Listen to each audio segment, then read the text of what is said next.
If this is your first time, welcome to the channel. If it is your birthday, happy birthday. If you have been here before and you have not subscribed, please subscribe. Today we're not going to have a build like we usually have on Sundays. Well, we kind of will have a build, but it will not be a project build. But we're going to enhance two tools that very frequently we use in our projects. One is the Kreg jig, and the other is the table saw. So we're going to build two jigs that will help you get more use out of your Kreg jig if you have one, or your table saw. So the table saw jig is this one, and you're going to see both how we use it and how we build it. And we can call it a vertical cut jig for the table saw. So stick around and you're going to see how I build those two useful jigs. And also you're going to find out more details about the growth of the channel and our next giveaway. This is the Kreg pocket hole jig, and I've used it in several of my saws, but it has one limitation, and that is that it tends to move. It is not really a stationary tool. So we're going to kind of build a jig for a jig. So what we're going to do, we're going to attach this to a scrap piece of wood, but then much easier and without really interfering with the operation of this jig, we can clamp into our bends. The first step is to make sure that this is flush.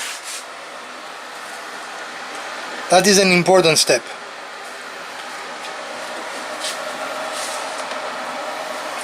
And then we're going to use simple wood screws, and the jig itself has actually holes for that purpose.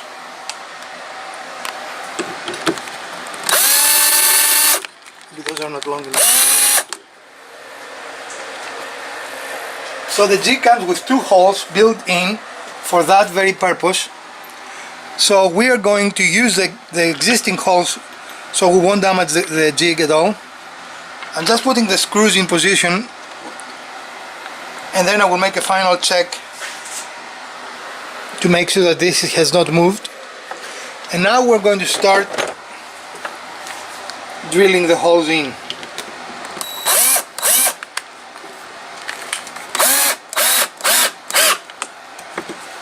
And we're going to go diagonally so we do not move the jig at all.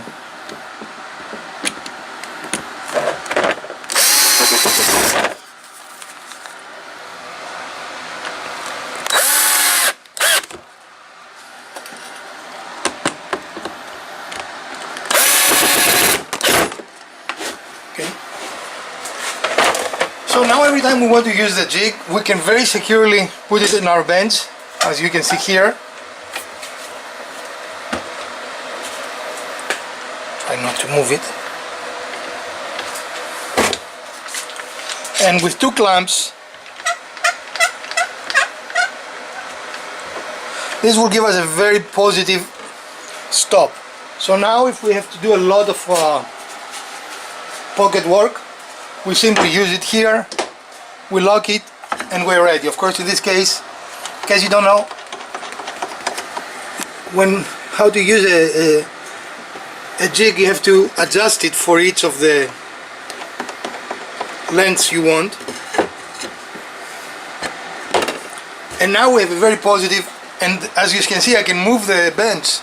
I don't know, is that visible? I mean, look at those maybe.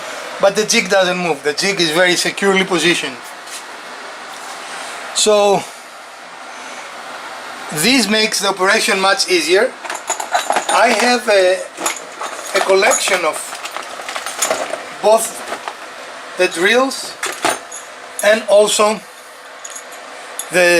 most of the Kreg screws use number 2 beads, and these are 3 number 2 beads.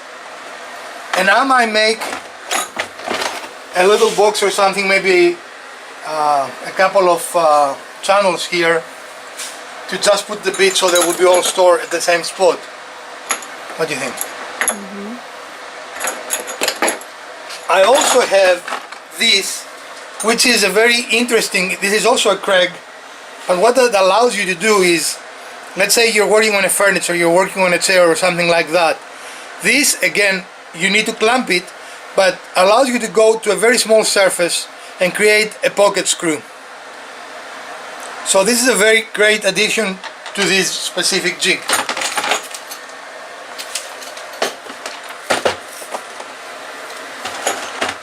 And as I said, I always have two jigs. As you see, these are specific, not jigs, drills. These are specifically made for this job.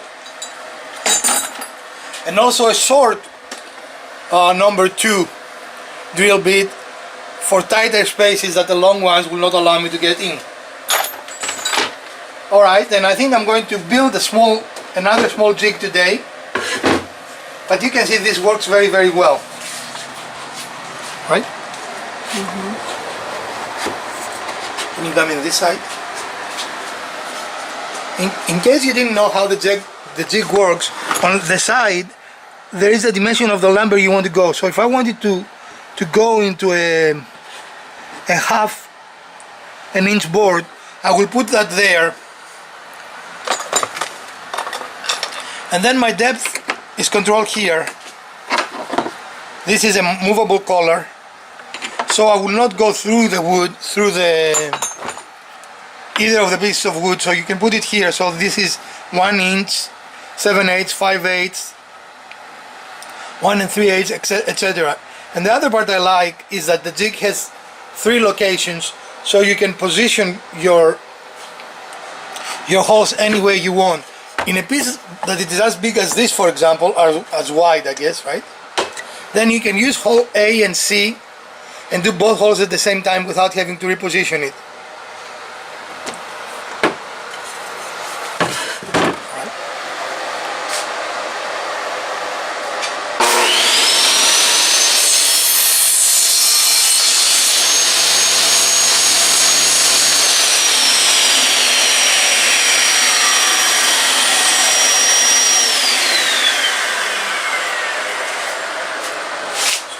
This is, yeah, it is the same way.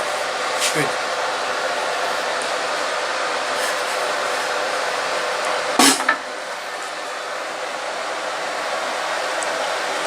Now I do need a pen.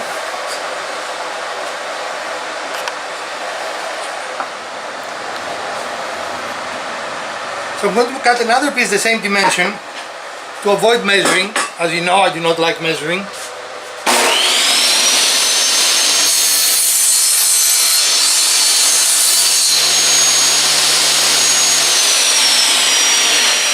What I just did. I should have waited for the blade to stop before I lifted the wood. That was a very unsafe practice, and we need to be safe around power tools.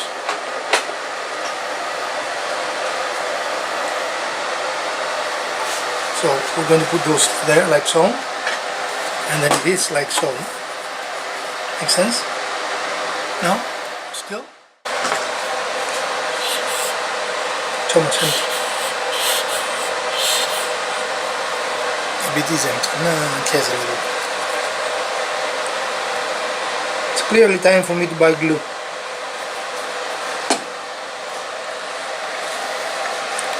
So it is important that this is a fairly tight fit. So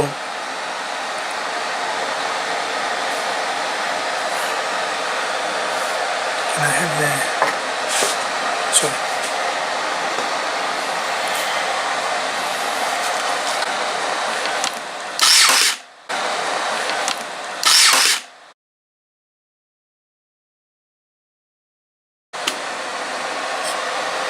It's okay. I need someone to clean.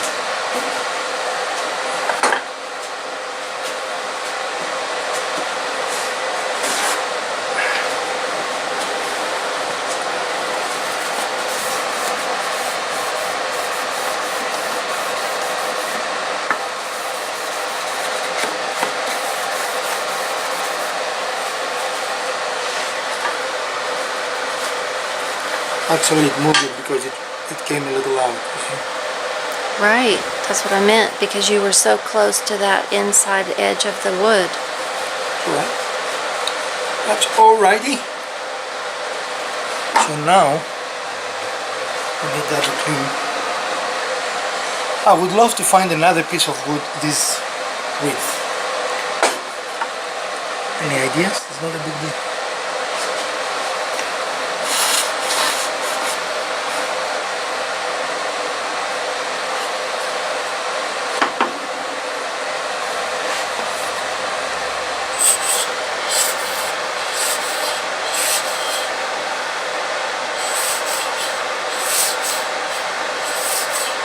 There is just a tiny bit of glue left here, so we try to use all of it.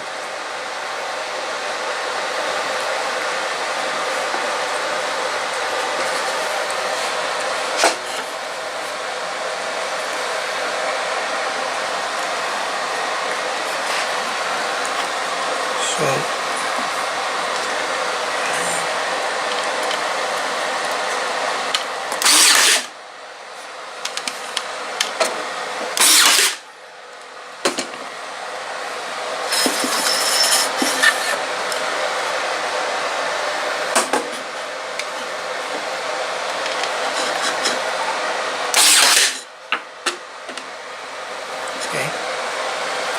stop from here.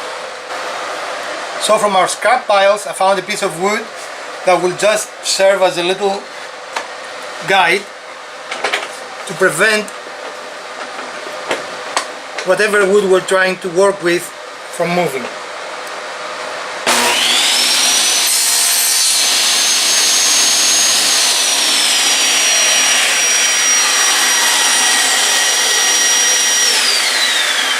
And I will actually throw this away, can you believe that?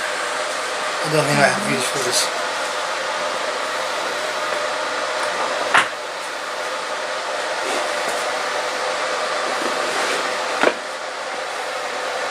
So now we're going to put, can you give me that piece of wood?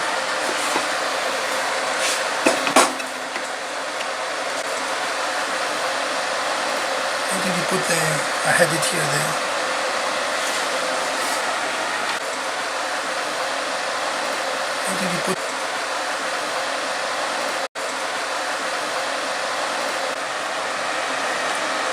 So now we're going to attach this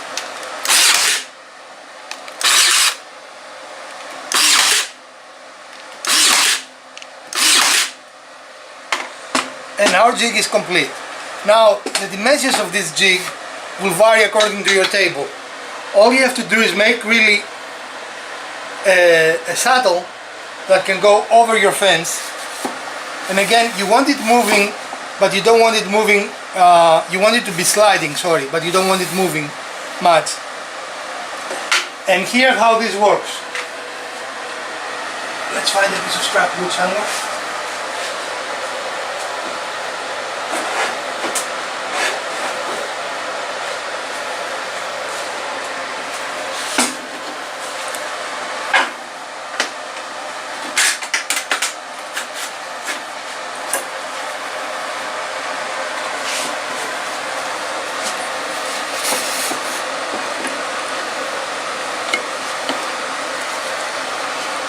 Now you can clamp this.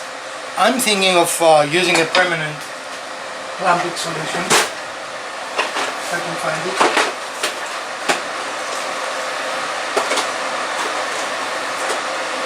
Yeah, that might be an improvement.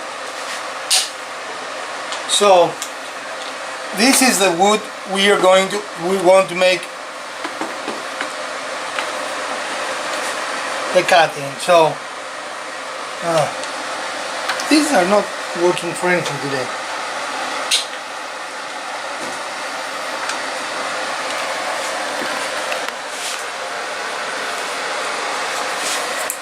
So as you can see, as we move this, it will hit the blade, but our hands will be away from it. So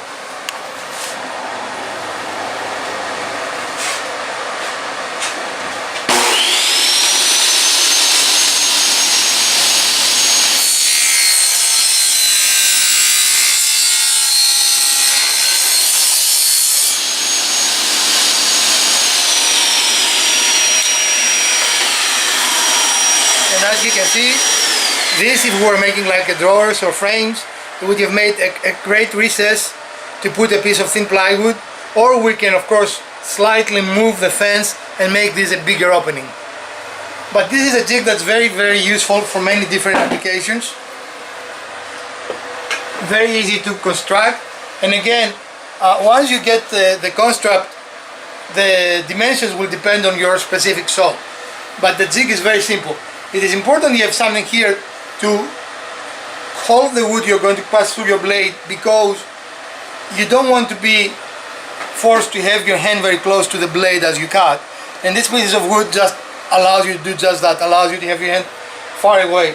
And as you can see, I didn't put it all the way down.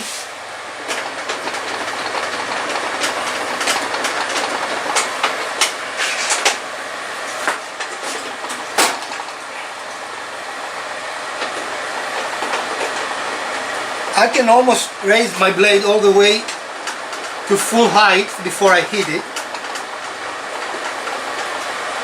And even if I hit it, it's not a big deal, but you would rarely have to make a small opening that it is that tall. Usually they are much smaller. So as you can see, this is a very nice little jig that will allow you to expand how you use your table saw.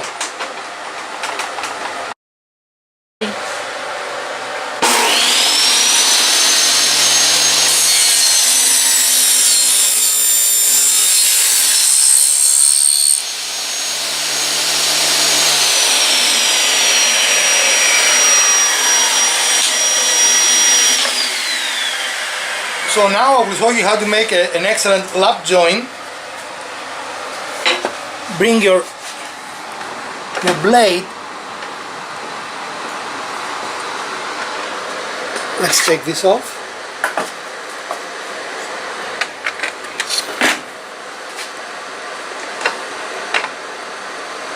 Just to the bottom of the... You might need to be in that direction. I don't know if you can see what I'm doing.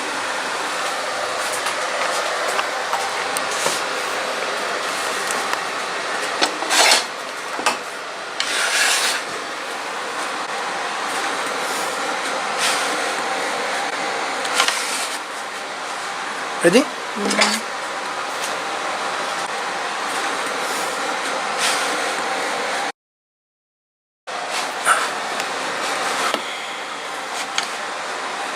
Maybe we can do from this direction.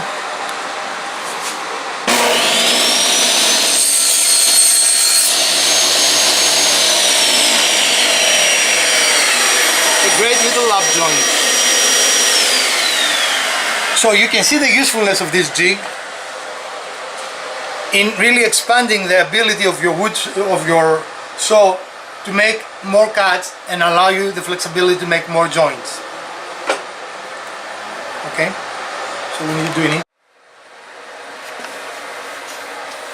Thank you for watching today's episode. We only have 6 more episodes until we have 200 videos posted, and as of this moment we have 839 subscribers.